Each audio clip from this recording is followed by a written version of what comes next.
Quels sont les besoins, par exemple, juste ici dans le sud-ouest de la ville? Dans la petite Bourgogne, juste ici à côté, il y a 1450 logements HLM qui sont à risque de perdre leur subvention dans les 5 prochaines années à cause des fins de convention.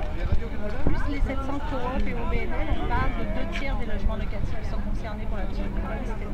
Donc, ça fait beaucoup de gens dans une situation précaire pour se loger, finalement. Tout à fait. Pour l'instant, ils sont bien logés, ils ont des loyers à 25% des revenus, mais sans le maintien des subventions fédérales, il y a des risques d'augmentation de loyer. On a vu dans certaines codes des augmentations de 200 $ de loyer. Et ce qu'on a présenté dans le budget fédéral est nettement insuffisant selon vous? Il n'y a rien. En fait, même, on confirme l'abandon de 14 000 unités de logement social subventionnées déjà cette année en 2014. Et on sait qu'à chaque année, il y en a un peu plus qui vont arriver en fin de convention. Donc non seulement il n'y a rien, mais en plus c'est inquiétant parce qu'on confirme les coûts. 14 000, c'est à travers le pays, ça? Oui, oui, à travers le Canada. Okay. Et qui sont ces gens-là aujourd'hui? Est-ce que ce sont seulement des gens qui risquent de perdre leur logement d'ici la fin des conventions ou c'est un peu...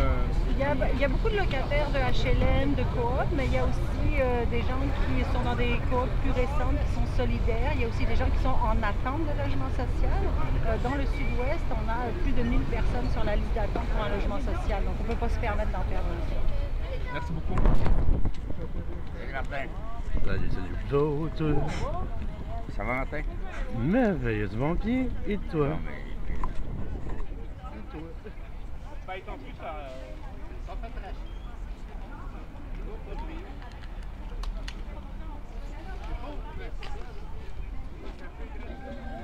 Non, mais 2 ans, il y a eu pas mal d'élections. Juste à moins de ces gens, quand j'ai travaillé 4 ans, ça fait 4 ans.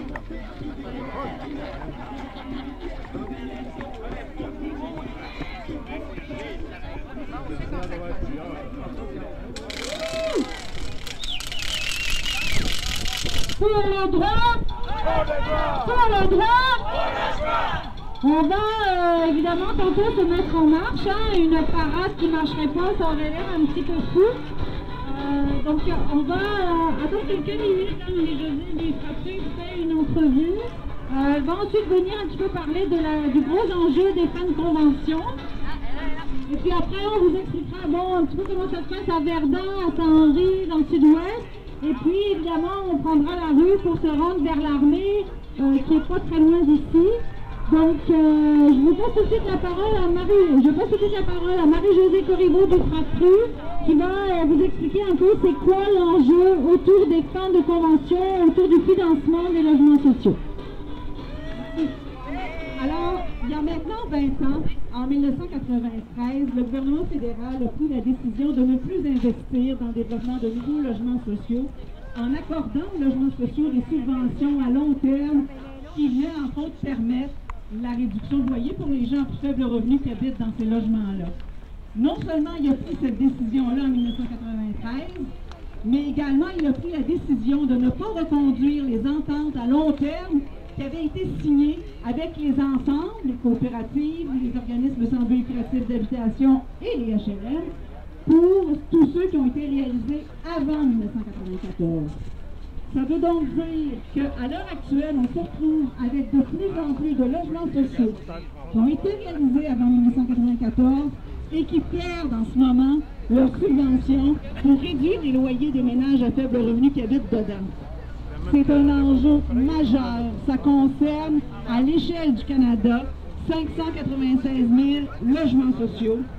Au Québec, on parle de quelque chose de l'ordre de 126 000 logements sociaux, c'est-à-dire 85 % de l'ensemble des logements sociaux qui sont bâtis sur le territoire du Québec. C'est un drame pour les personnes qui subissent ces coupures-là, elles subissent, dans les premiers cas qu'on a pu constater, qu'on nous a relatés, les gens ont vécu des augmentations de loyer de l'ordre de 200-300 $ par mois. Dans certains cas, même 400 $ par mois. Dans d'autres provinces au Canada, les subventions étaient encore coupées, étaient encore plus importantes. Le gouvernement de M. Harper est particulièrement entêté. Malgré qu'il y a des besoins importants en logement et des besoins qui ne cessent de croître, la dernière enquête menée auprès des ménages en 2011 par Statistique Canada nous le prouve. Alors, malgré que les besoins augmentent, le gouvernement refuse toujours de prolonger, de reconduire ces subventions-là. Dans le cas des HLM, on sait que le gouvernement, ça va être un peu différent. Okay? Puis je dis des HLM, puis je devrais dire dans le cas de tous les logements sociaux où les ménages payent un loyer équivalent à 25% de leurs revenus. Dans ces cas-là, ça va être un peu différent. Pour le moment, le gouvernement du Québec a décidé de prendre le relais et de compenser pour la perte des subventions fédérales. Donc, il y a des gens dont les subventions fédérales sont arrivées à terme, mais Québec a pris le relais et il continue de payer 25% de leurs revenus pour se loger dans des logements sociaux. Cependant, cette décision-là ne s'applique qu'aux ménages qui sont actuellement en place et ce n'est valable qu'en 2018, que jusqu'en 2018. Après ça, on ne sait pas ce qui va se passer. Le gouvernement du Québec a refusé de s'engager à long terme et ce dont on entend assez régulièrement parler, c'est qu'il pourrait faire passer les loyers des gens de 25 à 30% de leurs revenus, ce qui représenterait une augmentation de 20% de leur loyer. Alors, et ils ne mènent pas la bataille. Ça, c'est probablement le pire reproche qu'on peut faire au gouvernement du Québec à la veille d'une campagne électorale, c'est qu'il ne mène pas la bataille face à Ottawa, malgré des engagements répétés, réitérés du ministre responsable de l'Habitation, M. Sylvain Gaudreault. Du côté du gouvernement fédéral, je voudrais juste vous rappeler que depuis que depuis que les conservateurs ont été élus en 2006, 44 000 logements au Canada ont perdu leur subvention de cette manière-là, qu'en 2014 seulement, le processus se met à s'accélérer. Il va y avoir 14 000 ménages qui vont perdre leur subvention et d'ici 2017, il va y en avoir 80 000 autres qui vont perdre leur subvention à l'échelle du Canada. Il y a donc urgence. Le FRAPRI et ses groupes membres s'adressent au gouvernement conservateur, s'adresse également aux partis de l'opposition en leur demandant de prendre position clairement, avec vigueur, en prévision des élections générales de 2015, en faveur de la reconduction de ces subventions-là. À l'heure actuelle, la seule qui mène un combat digne de ce nom, je dirais, c'est la députée responsable de l'habitation au NPD, Marjolaine Bouteille-Sweet, de Chaga-Maisonneuve. Du côté du chef néo-démocrate Thomas Mulcair, il en parle à notre avis trop peu. Il devrait en faire un enjeu majeur à la hauteur des besoins. Du côté de Justin Trudeau, je vous dirais que c'est pas loin d'être la catastrophe. Si en tant que simple député... La batterie est morte. Ah, la batterie est morte. La batterie est morte. Le gouvernement, quand il était simple député, il avait pris position à la demande des comités logement de son comté en faveur de la reconduction des subventions fédérales. Cependant, depuis qu'il est chef du Parti libéral du Canada, il ne dit plus un mot sur le sujet. C'est particulièrement désolant et c'est clair qu'on va l'avoir dans la mire au cours des prochains mois.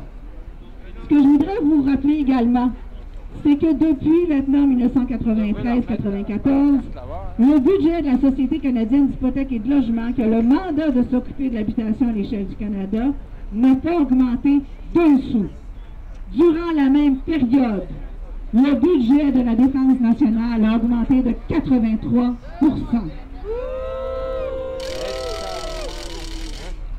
Ça veut donc dire qu'il y en a de l'argent au Canada, il y en aurait de l'argent au Canada si on faisait les bons choix et qu'on faisait les bonnes priorités. Ce qu'on dénonce au FRAPRI, parmi les groupes membres du FRAPRI, c'est le désengagement, la trahison du Canada envers les mal-logés en fonction des engagements qui ont été pris pour reconnaître le droit au logement. Alors, il faut continuer le combat parce qu'il y en a de l'argent qui pourrait servir non seulement à maintenir les logements sociaux existants, mais à développer davantage.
Social housing is a right for which we're gonna fight. Social housing is a right for which we're gonna fight.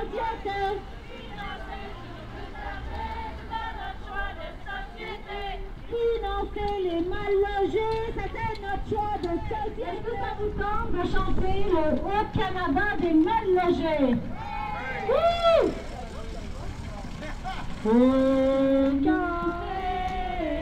Il est notre chemin de croix, ton histoire n'a pas développé, logement pour les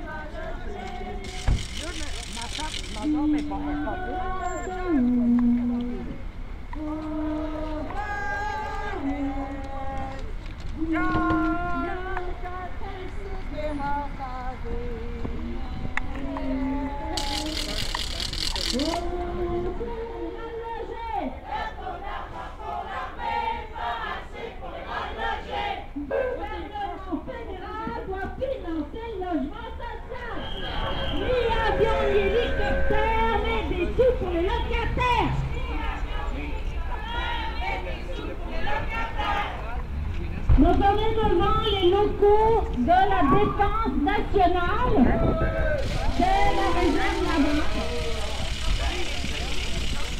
Et encore une fois, pourquoi on a choisi de venir justement devant ces locaux-là? Parce que c'est très symbolique les choix budgétaires et les choix financiers que fait le gouvernement fédéral. Il y a trop de budget pour la guerre, pas assez pour les locataires. Est-ce que vous voulez, pour vous réchauffer, on fait juste une petite...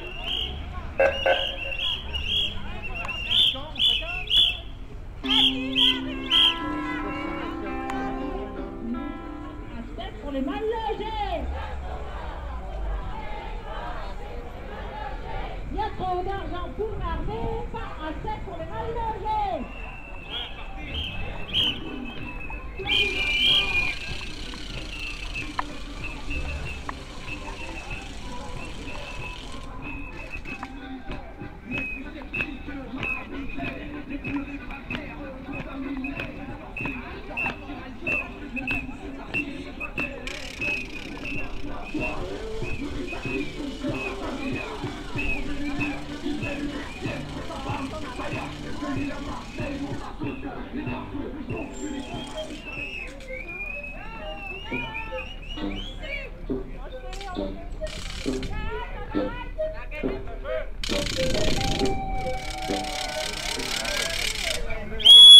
Marguerite Blais, c'est la députée du coin ici, comme Saint-Charles, Saint-Henri, donc qui a été ministre, en effet, dans le gouvernement libéral, ministre des aînés. Même si les aînés sont très concernés par les fins de subvention, parce qu'il y a plusieurs OBNL personnes âgées, il y a plusieurs HLM personnes âgées qui sont concernées par ces fins de convention. À aucun moment, la ministre Marguerite Blais à l'époque et la députée actuelle maintenant n'a pris position pour revendiquer au fédéral et dire à son gouvernement, nous aussi, on doit se joindre à la voix des mal logés et exiger du fédéral qu'il maintienne les subventions. Elle nous a laissé tomber sur ce dossier-là. La fin des conventions, c'est un dossier pour lequel on devrait tous faire front. Les mal logés, les locataires de HLM, de coop, de BNL, les municipalités qui dernièrement sont plutôt nos alliés avec la Fédération canadienne des municipalités qui a une campagne même assez active pour exiger du gouvernement fédéral qui sauve le logement social. Le provincial, lui, n'en fait vraiment pas assez. Et pourtant, si c'est pas le fédéral qui paye, ça risque d'être le provincial ou le locataire. Donc il est très impliqué, il devrait être très intéressé dans cette lutte-là. On s'en va, ça a l'air vers des élections. Je ne sais pas si vous en avez entendu parler un peu. Hein? Ils en parlent, hein? Ouais. Ils en parlent pas mal. Donc puisqu'il y a, semble-t-il, des élections à venir au Québec, ben, il faut que le logement, ce soit un enjeu. Hein? On ne veut pas juste entendre parler de chartes et autres débats, on veut entendre parler de logement, on veut parler de droit au logement. Le logement, c'est les logements sociaux existants qui doivent continuer à être financés adéquatement et c'est des nouveaux logements sociaux. Alfred nous le montre bien, on en veut 50 000 nouveaux logements sociaux sur 5 ans. Alors aujourd'hui, on a fait une petite manifestation dans les rues ici. Je pense que notre message est passé, on a distribué des centaines de dépliants, on a fait des entrevues, on va continuer grâce aux photographes à faire passer le message, à diffuser tout ça. C'est pas la dernière sur le sujet, c'est une campagne électorale qui s'en vient, on va continuer à prendre la rue, parce que ce qui compte c'est le droit au logement. Pour le droit au logement. Pour le droit au logement. Pour le droit au logement. Pour le droit au logement. Pour le droit au logement.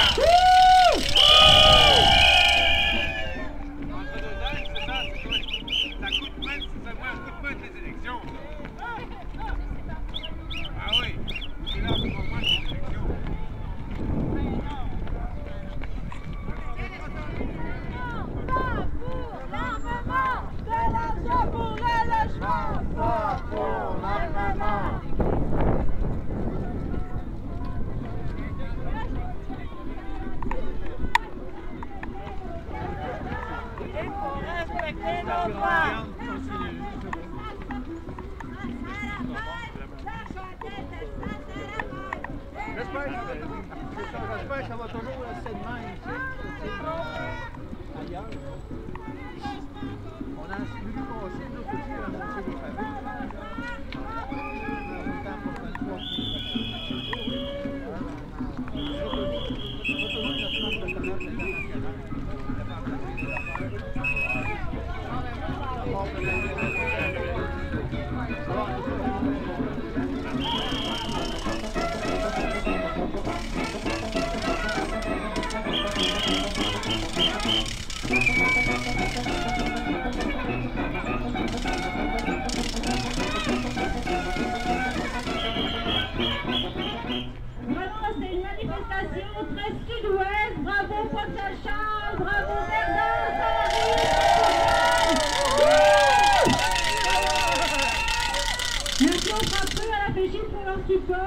C'est pas la dernière, on va continuer à se mobiliser localement, régionalement, nationalement, puis on va la gagner!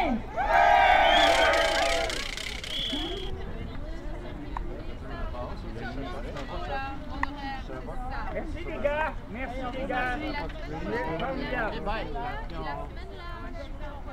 Oui, merci Marianne d'être là, puis je vous donne des nouvelles.